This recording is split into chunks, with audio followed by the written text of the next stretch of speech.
अस्सलामुअलैकुम। आज की क्लास है इंटरमीडिएट साल दुवम की बराए ज़बान हिस्सा दो उर्दू मेयार अदब की। आप देख सकते हैं मेयार अदब ये सेकंड ईयर की उर्दू ज़बान बराए ज़बान दुवम है। तो इसके लिए आप फहरिस्त देख सकते हैं। इसके अंदर पहला सबक है, नज़म है कश्मीर, जिसको पंडित ब्रज नारायण चिकबिस्त ने लिखा है। आप देख सकते हैं कश्मीर एक ऐसा नज़म है जिसके अंदर कश्मीर के ताल्लुक़ से बताया गया है। आज अपन इस सबक के अंदर क्या पढ़ेंगे? कश्मीर सबक, जो कश्मीर नज़म लिखे शायर की तारुफ़ पढ़ेंगे आज। चलिए पेज नंबर 3 निकालिए। देखिए इसके अंदर आप लोग जो सेकेंड ईयर उर्दू पढ़ रहे हैं, इसमें जो बाज़ लोग इंग्लिश मीडियम के भी रहते हैं तलबा स्टूडेंट्स, और बाज़ तेलुगु मीडियम के भी रहते हैं, तो उनके लिए भी मैं थोड़े टिप्स, थोड़े बातें बताते हुए आगे चलता हूँ। हाँ, ये देखो कश्मीर नज़म को चिकबिस्त ने लिखा है। शायर की तारुफ़ पढ़ेंगे अब। पंडित ब्रज नारायण, यहाँ देख ही सकते हैं आप, जूम कर पे। पंडित ब्रज नारायण चिकबिस्त कश्मीर ब्राह्मण थे। इन्हों कौन से थे? कश्मीर के ब्राह्मण थे। तो वो 1900, वो यानी चिकबिस्त, वो 1900 जनवरी 1882 यानी 1882 को फैज़ाबाद में पैदा हुए। आबाए वतन लखनऊ था। इनके वालिद पंडित उदित नारायण चिकबिस्त भी शायर थे। तो इन्हों शायर होने की वजह कौन बने? इनके वालिद बने। किसके वालिद? जो पंडित ब्रज नारायण चिकबिस्त के वालिद भी क्या थे? शायर थे। इसलिए इन्हों भी, चिकबिस्त भी क्या है? शायर बने। शायर बन के क्या करे? कश्मीर सबक नज़्म लिखे। चिकबिस्त भी शायर थे और यकीन तखल्लुस करते थे। इन्हों यकीन तखल्लुस करते थे, कहते इन्हों बाज़ नज़मों में यकीन बोल के जो आता तखल्लुस करते थे। और ये पटना में डिप्टी कमिश्नर भी थे। पटना में क्या थे ना? डिप्टी कमिश्नर भी थे। ब्रज नारायण ने इब्तदाई तालीम के बाद क़ानूनी तालीम को लखनऊ के मशहूर दरसगाह किंगिंग कॉलेज से हासिल की और वकालत पेश इख्तियार किया। सियासत भी दिलचस्प थे। सियासत से दिलचस्प थे, यानी सियासत से, यानी जैसे कि अंग्रेज़ी में कहा जाता पॉलिटिकल से भी, यानी पॉलिटिक्स से भी इन्हों दिलचस्प यानी लगाव रखते थे। लखनऊ के अदबी माहौल से फ़ैज़ पाया। उनके वालिद भी शायर थे, इसलिए बचपन से ही शायर की तरफ राग़िब हुए। देखो मैं बोला नहीं, बचपन से ही इन्हों क्या थे?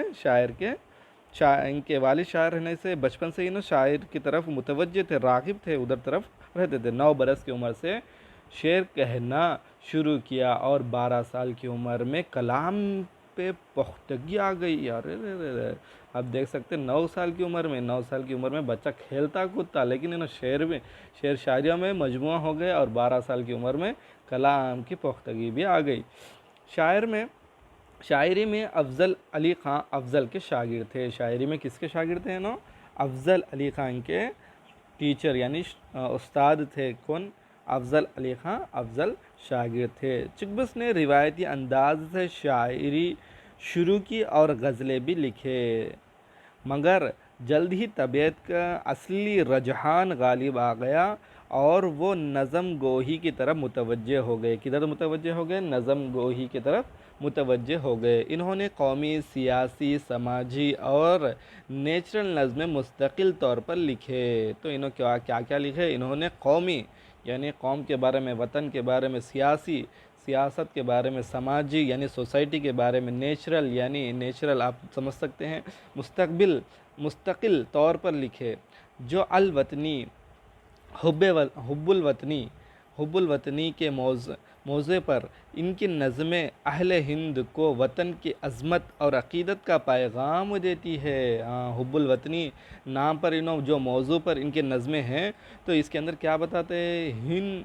हिंद को वतनी अज़मत यानी हिंद को वतनी की अज़मत के अक़ीदत का पैगाम देती है। इनका एक मजमूआ कलाम सुबह वतन के नाम से शय हुआ और कुलियात चिकबिस्त भी मंजरे आम पर आ चुका है। इन्हों कितने लिखे? अब देखें, हुब्बुल वतनी एक बताया गया है इसमें, सुबह वतनी, और क्या बताया गया, कुलियात चकबुस भी बताया गया है। इन्होंने रामायण का मंजूम तर्जुमा लिखना शुरू किया था लेकिन अधूरा रह गया। एक रिसाला सुबह उम्मीद भी निकाला। एक रिसाला क्या निकाला है ना, सुबह सुबह उम्मीद भी निकाला। मज़ामीन चकबुस ने इनका मशहूर नसर कारनामा है। आसिफुद्दौला का इमाम बाड़ा, बरसात, वतन वतन का राग और खाके हिंद इनके मशहूर मारूफ नज़में हैं। मसनवी गुलजार नसीम पर इनका और शरर का अदबी मुआरिका यादगार है। क्या बोल रही, मसनवी गुलजार नसीम पर इनका शरर का अदबी मुआरिका यादगार है। 12 फरवरी 1926 को एक मुकदमे से लौटते हुए लखनऊ रेलवे स्टेशन पर इनका इंतकाल हो गया। यानी 12 फरवरी 1926 को इनको एक मुकदमे से, यानी इन्होंने लायर थे तो इसकी वजह से क़ानूनी तालीम भी हासिल किए थे। तो इन्हों 12 फरवरी 1926 को एक रेलवे स्टेशन पर आते हुए क्या होगा, इंतकाल हो गया। लखनऊ रेलवे स्टेशन पर इनका इंतकाल हो गया। आप देख सकते हैं, इसके अंदर हाइलाइट्स भी बता दूँ मैं तो देखो, एग्ज़ाम के अंदर ऐसा भी लिख सकते हैं, कश्मीर नज़म को चकबुस ने लिखा है। चकबुस इनका पूरा नाम बरज नारायण चकबुस कश्मीरी ब्राह्मण थे। और 1919 जनवरी 1882 को फैज़ाबाद में पैदा हुए। इनके वालिद भी एक शायर थे। इसी वजह से ना 9 बरस की उम्र में शेर कहना, शायरी कहना शुरू किया। 12 साल की उम्र में कलाम तक पुख्तगी हासिल भी कर लिए। इनके मशहूर जैसे कि नज़में हैं, हुब्बे वतनी, हुब्बुल वतनी, सुबह वतन, जैसे कि कुलियात चकबुस मंज़र आम पर भी है।